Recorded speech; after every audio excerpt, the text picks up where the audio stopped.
Hello friends, Bengal job study সংবাদ চ্যানেলে আপনাদের সকলকে জানাই স্বাগতম। আজ এক্ষুনি মাত্র বা খবর অনুসারে রাজ্য কেন্দ্র সরকারের তরফ থেকে উঠে এলো আজকের বাছাই করা 20টি গুরুত্বপূর্ণ সংবাদ।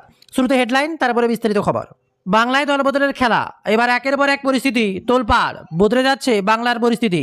আর বাংলায় ক্ষমতা নেই তৃণমূলের, এবার নতুন তৃণমূল পুরনো তৃণমূল গোটা বাংলাকে এক অন্য পর্যায়ে পৌঁছে দিয়ে এবার মদন মিত্র থেকে শুরু করে অনুব্রত সবাই এবার দলবদল। আর তার শিবিরে যোগ দেওয়ায় অনুব্রত মণ্ডলকে ব্রাজিলের রোনাল্ডো এবং মদন মিত্রকে রোনাল্ডো হি সম্বোধন করে তাদের সম্মানিত করলেন রাজ্যের এলোপি তথা তৃণমূল কংগ্রেসের নেতা ঋতব্রত বন্দ্যোপাধ্যায়। বুধবার অভিষেক বন্দ্যোপাধ্যায়ের বিরুদ্ধে ক্ষোভ উগড়ে দিয়েছেন মমতা বন্দ্যোপাধ্যায়ের বহু যুদ্ধের সঙ্গী দুই নেতা কেষ্ট আর তার সাথেই মদন মিত্র। নির্বাচনে হারার পর 4 বার ফোন করেছিলেন মমতা।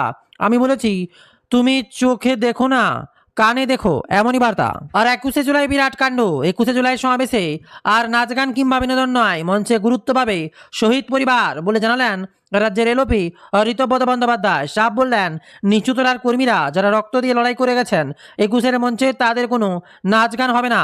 আমি তাদের জানিয়ে দিলাম শহীদ সমাবেশ উপলক্ষে গল্ফ গ্রিনে তাদের বৈঠকে হাজির হয় অনুব্রত মণ্ডলকে ব্রাজিলের রোনাল্ডো এবং মদন মিত্রকে রোনাল্ডো হি বললেন ঋতব্রত।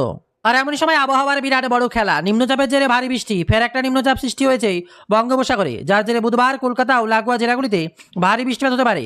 কিছু কিছু জায়গায় অতি ভারী বর্ষণের সতর্কতা দিয়েছে আলিপুর আবহাওয়া দপ্তর। তারা জানিয়েছে বুধবার নিম্নচাপটি উত্তর পশ্চিম বঙ্গোপসাগর এবং লাগোয়া উড়িষ্যা পশ্চিমবঙ্গের উপরে আছে।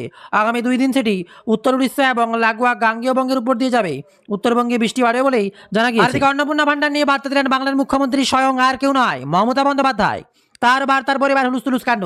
অন্নপূর্ণা ভান্ডার নিয়ে পরোক্ষ দুর্নীতি এবং বৈষম্যের অভিযোগ করলেন পশ্চিমবঙ্গের সদ্য প্রাক্তন মুখ্যমন্ত্রী তথা কালীঘাটপন্থী তৃণমূল কংগ্রেসের সুপ্রিয় মমতা বন্দ্যোপাধ্যায়। তার কথায় অন্নপূর্ণা ভান্ডার কারো অ্যাকাউন্টে 400-500 কোটি ঢুকেছে আর কেউ টাকাই পাচ্ছেন না।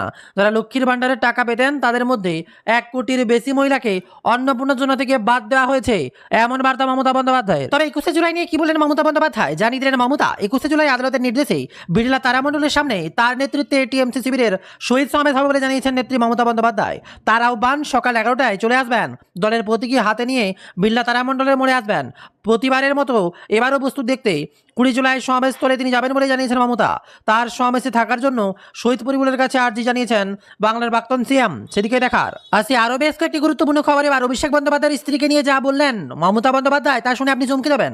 এবার দরাজ সার্টিফিকেট মমতা নিজেই নিজের ভাইপো তথা কালীঘাটপন্থী টিএমসি সর্বাধিক সাধারণ সম্পাদক অভিষেক বন্দ্যোপাধ্যায়ের দরাজ সার্টিফিকেট দিয়েছেন সুপ্রিয় মমতা বন্দ্যোপাধ্যায়। বলছেন অভিষেকের বিরুদ্ধে 25 থেকে 30টি মামলা দিয়েছে। ওর স্ত্রী 1.5 বছরের শিশু করে নিয়ে সিবিআইয়ের কাছে সাক্ষী দিতে গিয়েছে। ওরা তো আর বোঝাপড়া করে নিতে পারতো, করেনি তো। একইভাবে টিএমসির কারণ নেতাকর্মীরা বোঝাপড়া করেনি বলেই তাদের জেলে যেতে হয়েছে বলে দাবি বাংলার মুখ্যমন্ত্রী মমতা বন্দ্যোপাধ্যায়। আসছে আরও কিছু গুরুত্বপূর্ণ খবর। সিএম মমতার বড় বার্তা, দল বদল দলের মধ্যে শিবিরে যোগ দেওয়ায় নেতাদের কটাক্ষ টিএমসির নেত্রী মমতা বন্দ্যোপাধ্যায়ের। আমি তো সেটিং করলে এই অত্যাচার সহ্য করতে হতো না, কিন্তু আমি আপনাদের মতো বিবেক বিক্রি করে খাই না। একই সঙ্গে বিজেপির প্রচারের বিরুদ্ধে সরাবয় মমতা দাবি করেছেন কামদুনি থেকে আর্জিকর সব জায়গায় আমি গেছি। বুধবার ফেসবুক লাইভে বারুইপুর কাণ্ড নিয়েও ফের সরব হয়েছেন টিএমসি সুপ্রিমো মমতা বন্দ্যোপাধ্যায়। বাংলার মুখ্যমন্ত্রী মমতা বন্দ্যোপাধ্যায়ের বার্তা যেন আবারও ঘুরে ঘুরে আসছে। কি বললেন তিনি? অভিষেকের ডিজে মন্তব্য নিয়ে মমতা বললেন, ডিজে মন্তব্য নিয়ে অভিষেক বন্দ্যোপাধ্যায়ের personal team supremo Mamata Bandyopadhyay বললেন, ডিজে তো সবাই বাজায়। আমি বলি অমিত বাবু, ভোটের সময় রাজনৈতিক দলগুলো একে অন্যের বিরুদ্ধে অনেক কিছুই বলে, তাই বলে আপনারা একতরফা বলবেন আমরা কাউন্টার বলবো না, তা হয় নাকি?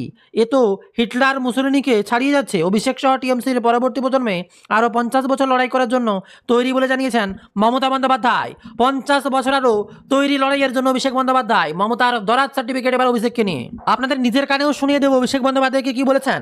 অভিষেককে বাঘ বলেছেন এবার সুপ্রিমো মমতা বন্দ্যোপাধ্যায়। অভিষেকের পাশে দাঁড়িয়ে শিবিরে বদলা করা টিএমসি নেতাদের গদ্দার ও বেইমানি বলে কটাক্ষ করে নেত্রী মমতা বন্দ্যোপাধ্যায়। তার কথায় অভিষেক এখন ওদের শিবির বদল করা নেতারা বাহানা হয়ে গেছে। এই দুঃসময় অভিষেকের বাঘের মতো লড়াই করেছেন বলে তিনি কোনো অপরাধ করে থাকলে তা দেখতে রাজি নন বলেও পরোক্ষ জানিয়ে দিলেন মমতা। দল বদলের জন্য মানুষের কাছে করজোড়ে ক্ষমা চাইছেন তিনি। এছাড়াও থাকছে আরও কিছু গুরুত্বপূর্ণ খবর। বিস্তারিত খবর জানতে আমাদের ওয়েবসাইট bengaljob study.in ভিজিট করুন। প্রতিনিয়ত লেটেস্ট খবরগুলো এভাবেই সবার আগে পাওয়ার জন্য। আসছি পরের খবরে।